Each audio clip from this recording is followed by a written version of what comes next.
We're making the sea monster stiletto dagger. In the last episode, we carved ourselves some scales. What we now need to do is finish off roughing in the back end. This episode is brought to you with the support of NordVPN. You can get a whopping discount off a 2-year trial at nordvpn.com/forge. Let's jump into the video. The original has beast heads on the back. I don't want to do that. Instead, I'm going to put a big fin on the back. And then we've got to make ourselves some little flowery things.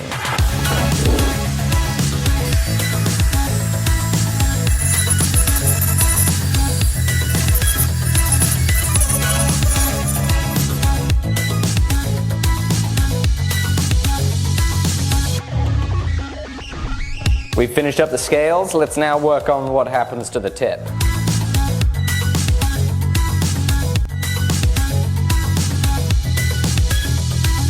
You know, I'm actually a little bit stumped right now. I gave the groove a little bit of a polish up, and I've been trying to work out what I put on it. I had planned to put this thing on it, but I don't understand it well enough, and I don't think I can pull off this well. What I'm really trying to do is use my brain and imagination to come up with something, but I'd need one to be able to do that. I just don't know what to do with this end. So I had to pause my work and go and get on a meeting for a little bit, and during that meeting I stared away into the abyss, daydreaming and losing concentration just because I'm built that way, and I realized I have the steel example, which would be dandy for testing out what we do. So we're gonna let the experimentation begin. I do want to show off this fancy tool though. Check this out. This is a modular bench pin setup. There's tons of different attachments that go with it, and it was designed and made by Mr. Georgie Yankov, who very kindly sent it to me for free. Thank you so much, Georgie.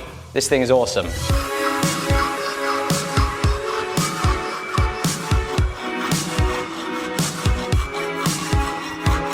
I quite like this aesthetic. Triangular file coming in there all the way around. Gives it a nice teethy look, nice and aggressive looking. We'll do the same on our bronze.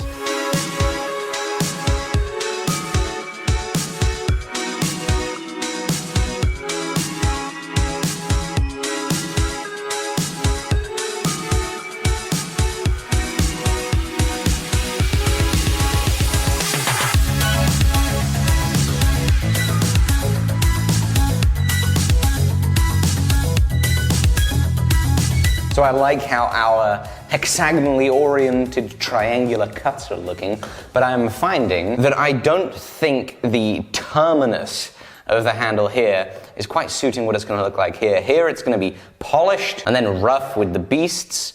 Here it's polished and then polished again. So I'm going to interrupt that by seeing if carving a line inside this groove right here, roughing out the stuff below it, breaks that up and makes it look more balanced.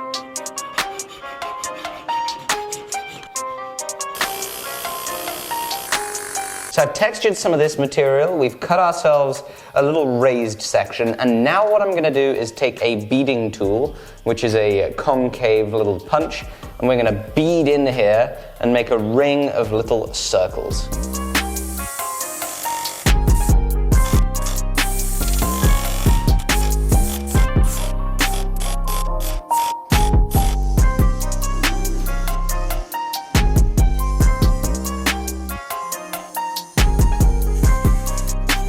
This looks completely awesome!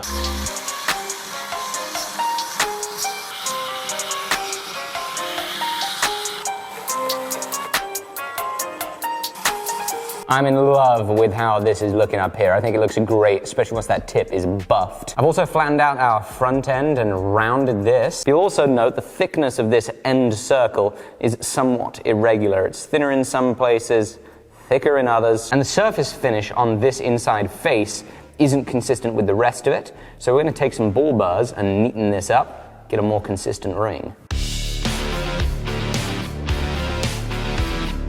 Took me exactly 25 seconds to screw that up.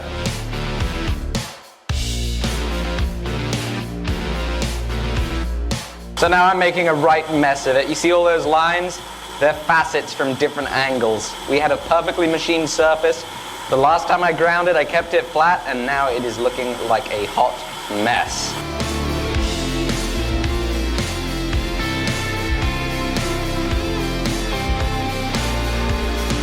Ooh, we're getting close. Next step is we need to make ourselves a little nut. A little hidden nut that's going to go in the end and tighten it all together.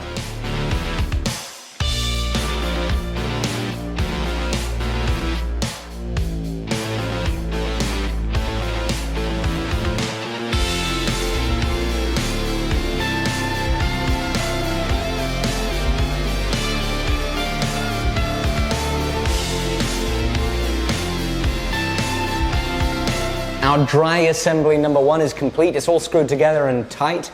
It's now time for us to put our final finish on the blade. I'm going to experiment with a cold blue and see if it looks good before we finalize the aesthetic of our handle, and she'll be finished.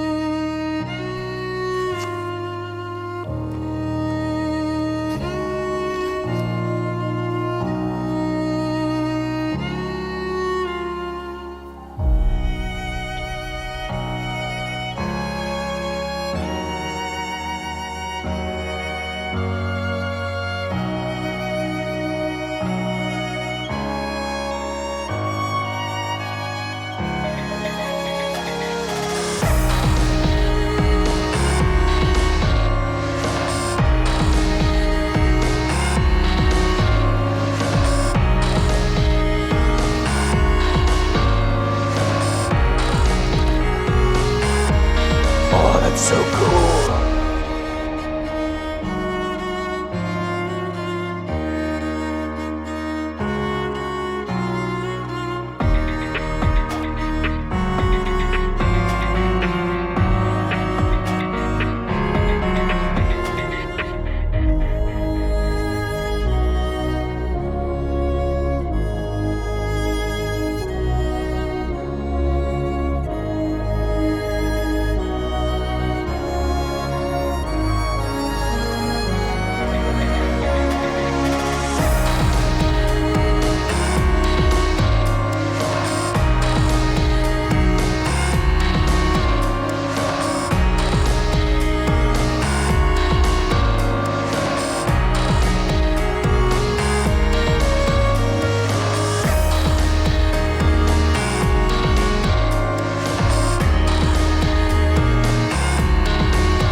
I'm absolutely thrilled with how this came out. These sea monsters turned out so much better than I could have possibly hoped.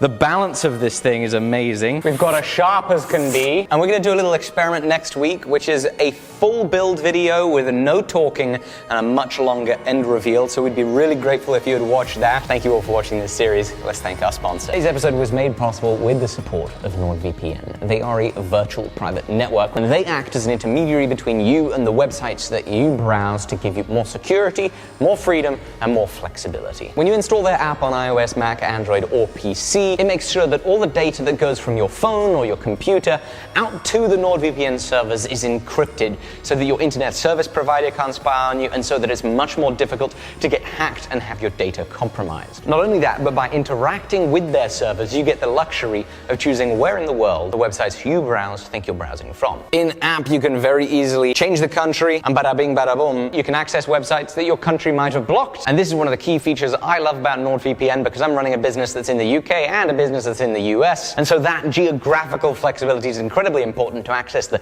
different bits of the internet, depending on what I'm trying to do. They've got 5,400 plus servers in over 60 countries. There's no data logging. There's no bandwidth restrictions. They've got a 30-day money-back guarantee, and you can get a whopping discount off a 2-year plan at nordvpn.com/forge, being sure to use code FORGE. Thank you guys for watching. See you soon. Bye-bye.